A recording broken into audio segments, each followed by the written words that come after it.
Okay, so last section on proportionality theorems.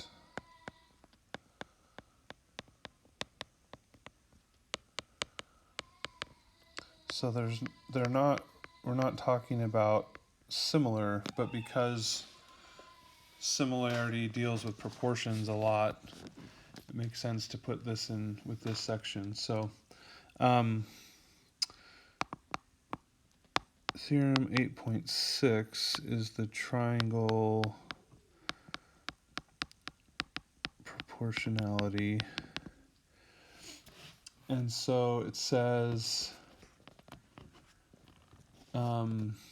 basically, I'm going to draw a picture and then the wording is kind of weird if you read in the book. So essentially,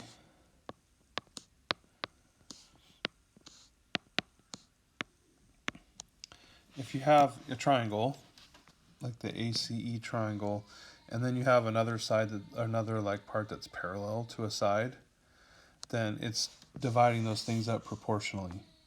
So we'd have AB over BC equals ED over EC. So each little part is proportionate to each little of the other parts. Just make sure that when you're setting up the problem, this AB is like the first part. It has to go with the ED. Like AB would never go with DC. Okay, it's like at the beginning versus it's at the end. It's on the wrong line. Okay, and it works the other way around. So if those parts are proportionate, then those lines are parallel. If those lines are parallel, then those parts are proportionate. Okay, so there's a theorem 8.7 that talks about the converse.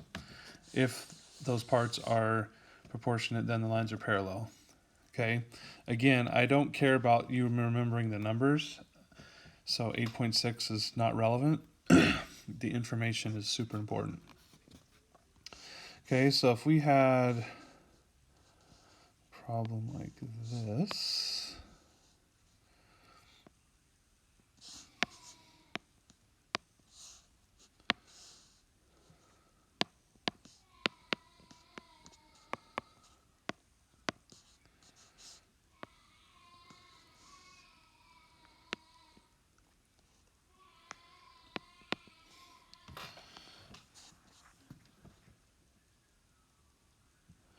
okay, and so it's asking us to find like that part.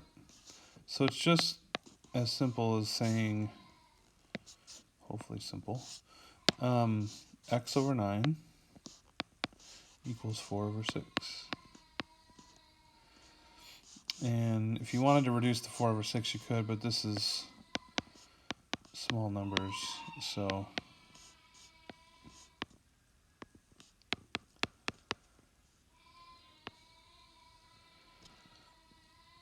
okay, and then you'll multiply diagonally and solve.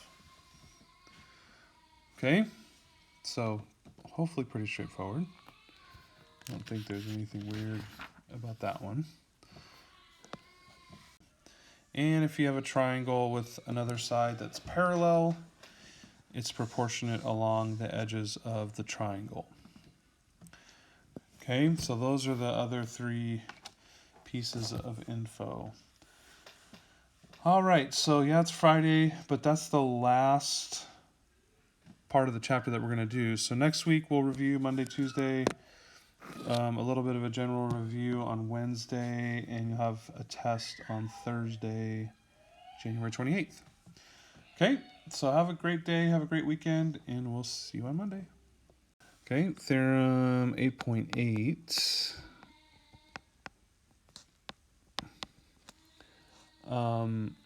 is 3 parallel lines. So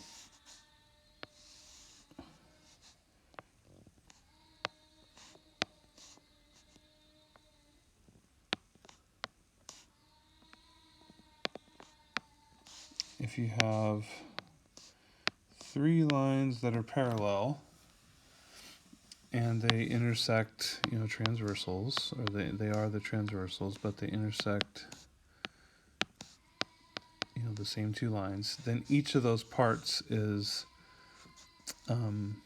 proportionate. So we'd have AB over BC, okay, AB and BC over FE and ED.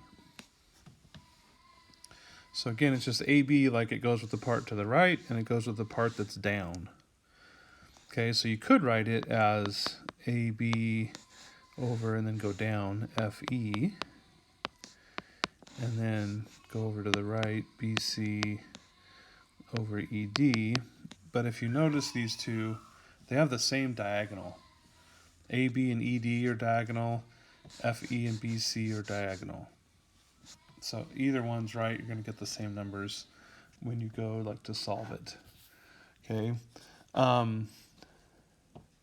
So with parallel, you kind of have to remember all those kind of things we know about parallel lines, because you could have a problem set up like this.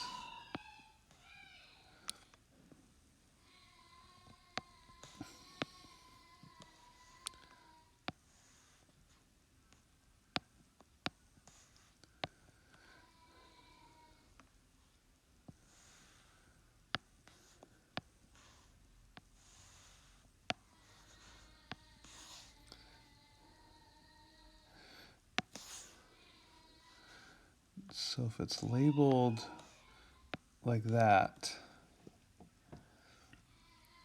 you'd say, well, those are corresponding angles, and since they are congruent, then the lines are parallel. And since those are corresponding lines, then the lines are parallel. Okay, so it might not mark them parallel at the beginning, but you'd be able to conclude that. Okay, so this one, like the question is dealing with like streets, and so it wants us to figure out like how far is it from G to H. So again, you could set it up one of two ways. It doesn't matter. You could do the x over 120 equals 300 over 150. Or you could set it up x over 300 equals 120 over 150. Either way is fine.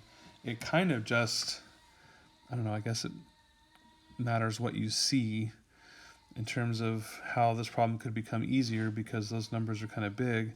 And I look at that top one, and 300 and 150, I said, well, 150 is half of 300, so that's just divide by 2. So I don't want to use this bottom one. I want to use the top one because I can just reduce that to 2 over 1. And then when I multiply diagonally, 1 times x is just x, which is what I want. And then 2 times 120 is 240.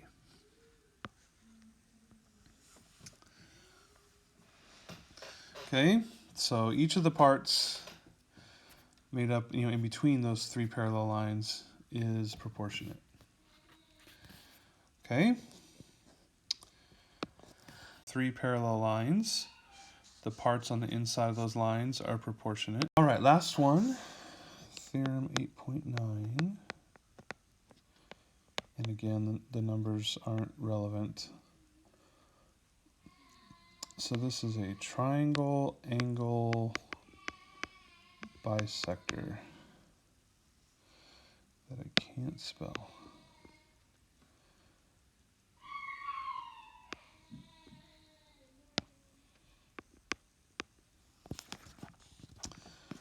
Okay, so if we have triangle.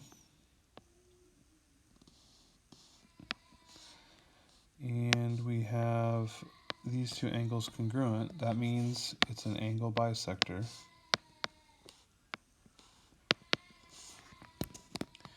Okay, so you see it made up like two smaller like triangles, one on top, one on the bottom. Each of those parts is proportionate to the others. So if I have AB over BC is similar to AD over CD. So like the two longer like sides go together because they're longer sides, but and then each of the the parts of that like top and bottom triangle. Okay. So we might see something like this, a little bit different. Let's see if I can draw it good.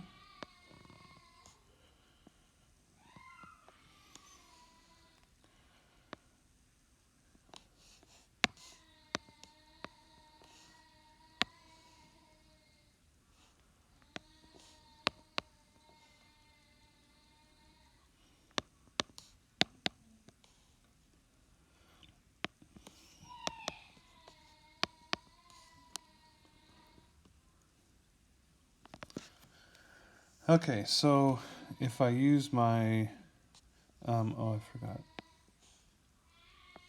This whole thing is 15. Okay, so it's obviously it looks different, but the letters kind of match up, so we can use this setup up here.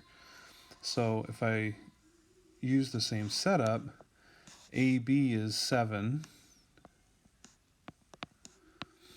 BC, I don't know, I'll come back to that.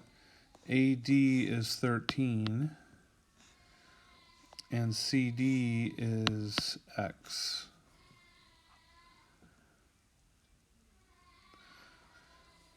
Okay, so how do I write BC? And so when we look at that, a lot of people want to say X minus 15. And that's not right. Because if that were right, then X has to be bigger, like X minus 15. It can't be 8 minus 15 or something like that, because then it'd be negative 7, and length can't be negative. If you know the whole thing, you have to say, well, like if this X part was 8, let's say, then how would you figure out BC? Well, the whole thing's 15, the X is 8, 15 minus 8, 7. If X was 12, 15 minus 12 would be 3, and that would be 3. If X were 10, then you would do 15 minus 10 is 5. So you're doing 15 minus X. Okay. So unfortunately on this one, like regardless of how you set it up, when you go to multiply the diagonals, you're going to get 7x, and then you're going to get 13 and then 15 minus x. So when I was saying unfortunately, no matter how you set it up, you're going to have to do 13 times 15 is 195 minus 13x. Okay, so remember we're distributing. Alright, so then when we solve,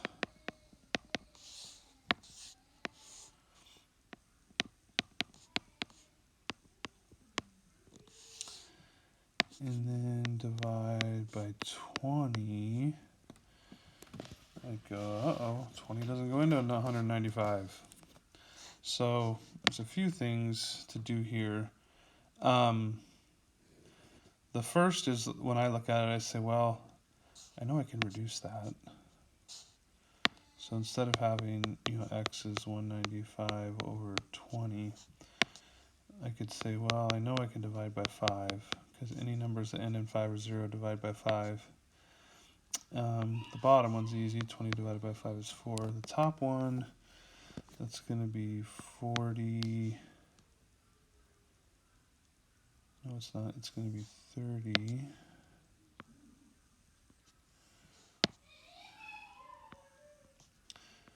9.